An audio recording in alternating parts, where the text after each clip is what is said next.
The Telltale Heart by Edgar Allan Poe. It's true. Yes, I have been ill, very ill. But why do you say that I have lost control of my mind? Why do you say that I am mad? Can you not see that I have full control of my mind? Is it not clear that I am not mad? Indeed, the illness only made my mind, my feelings, my sense stronger, more powerful.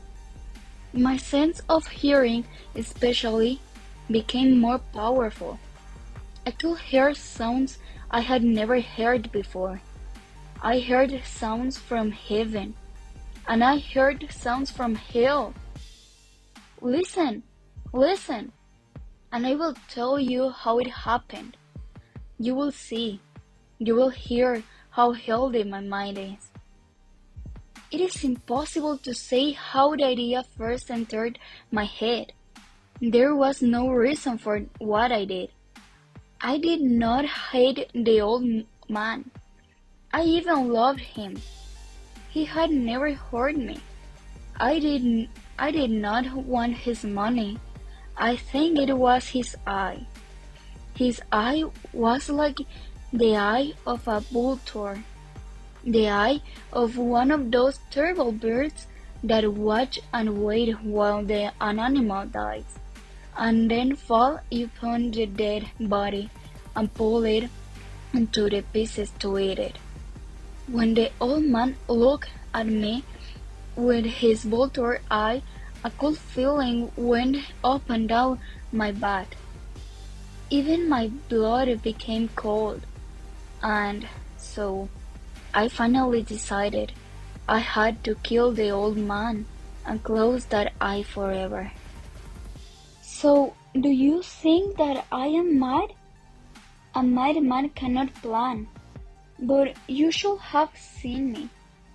During all of that week, I was as friendly to the old man as I could be, and warm and loving. Every night, about 12 o'clock, I slowly opened his door, and when the door was opened wide enough, I put my hand in, and then my head.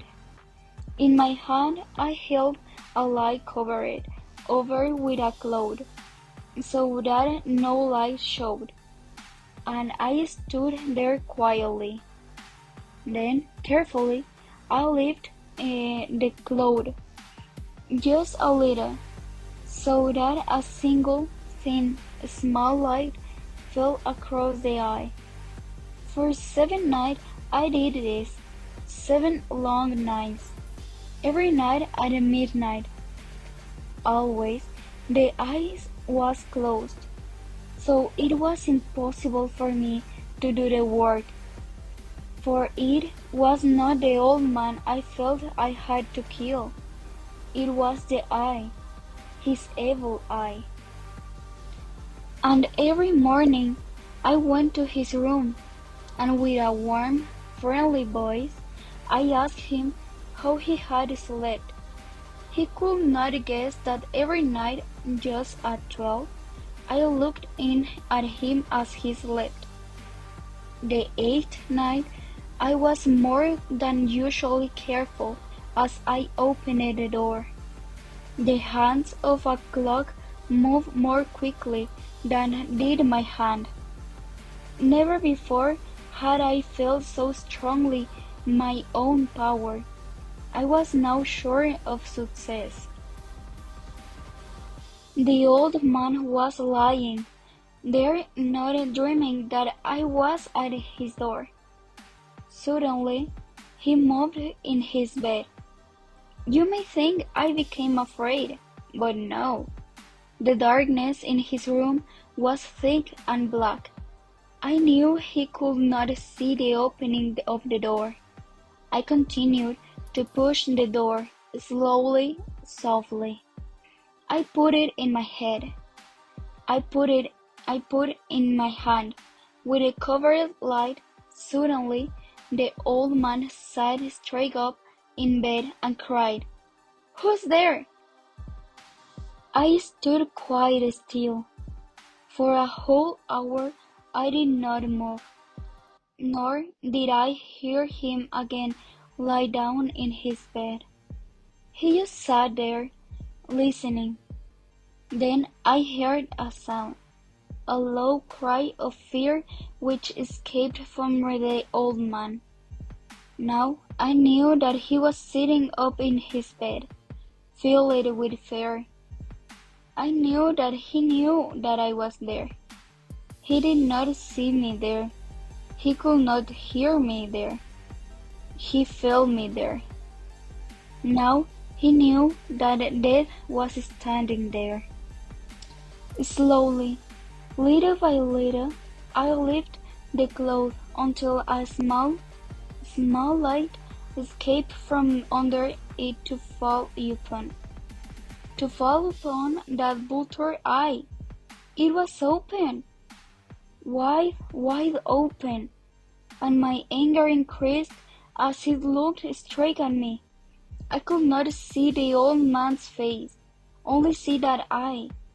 That eye had blue eye, and the blood in my body became like ice. Have I not told you that my hearing had become unusually strong? Now I could hear a quick, low, soft sound, like the sound of a clock heard through a wall. It was the beating of the old man's heart. I tried to stand quietly, but the sound grew louder.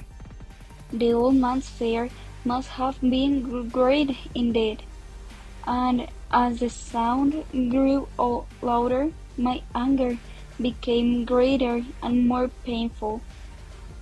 But it was more than anger. In the quiet night, in the dark silence of the bedroom, my anger became fear, for the heart was beating so loudly that I was sure someone must hear. The time had come. I rushed into the room, crying, "Die! Die!" The old man gave a loud cry of fear as I fell upon him and held the bedcovers tightly over his head. Still his heart was beating, but I smiled as I felt that success was near. For many minutes that heart continued to beat, but at the last the beating stopped.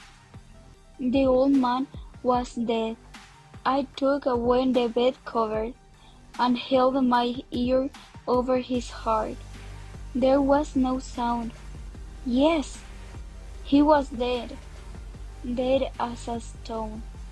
His eye would trouble me no more. So, I am mad, you say? You should have seen how careful I was to put the body where no one could find it. First, I cut off the head, then the arms and the legs. I was careful not to let a single drop of blood fall on the floor. I pulled up 3 of the boards that formed the floor and put the pieces of the body there. Then I put the boards down again, carefully, so carefully, that no human eye could see that they have been moved.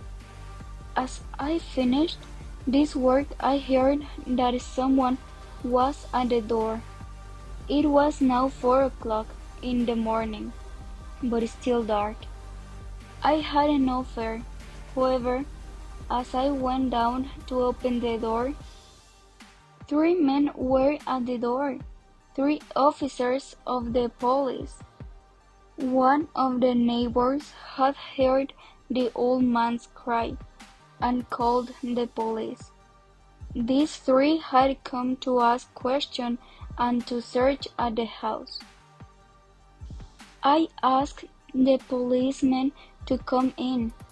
The cry, I said, was my own, in a dream. The old man, I said, was away. He had gone to visit a friend in the country. I took them through the whole house, telling them to search it out, to search well. I led them finally into the old man's bedroom. As if playing a game with them, I asked them to sit down and talk for a while. My easy, quiet manner made the policemen believe my story. So they sat talking with me in a friendly way. But although I answered them in the same way, I soon wished that they would go. My head hurt, and there was a strange sound in my ears. I talked more and faster. The sound became clearer, and still they sat and talked. Suddenly, I knew that the sound was not in my ears. It was not just inside my head. At that moment, I must have become quite white. I talked still faster and louder, and the sounds, too, became louder. It was a quick, low, soft sound, like the sound of a clock heard through a wall, a sound I knew well. Louder it became, and louder. Why did the man not go? Louder, louder. I stood up and walked quickly around the room. I pushed my chair across the floor to make more noise, to cover that terrible sound. I talked even louder, and still the men sat and talked and smiled. Was it possible that they could not hear? No, they heard. I was certain of it. They knew. Now it was they who were playing a game with me. I was suffering more than I could bear from their smiles and from that sound. Louder, louder, louder. Suddenly, I could bear it no longer. I pointed at the boards and cried, "Yes, yes, I killed him. Pull up the boards and you shall see. I killed him.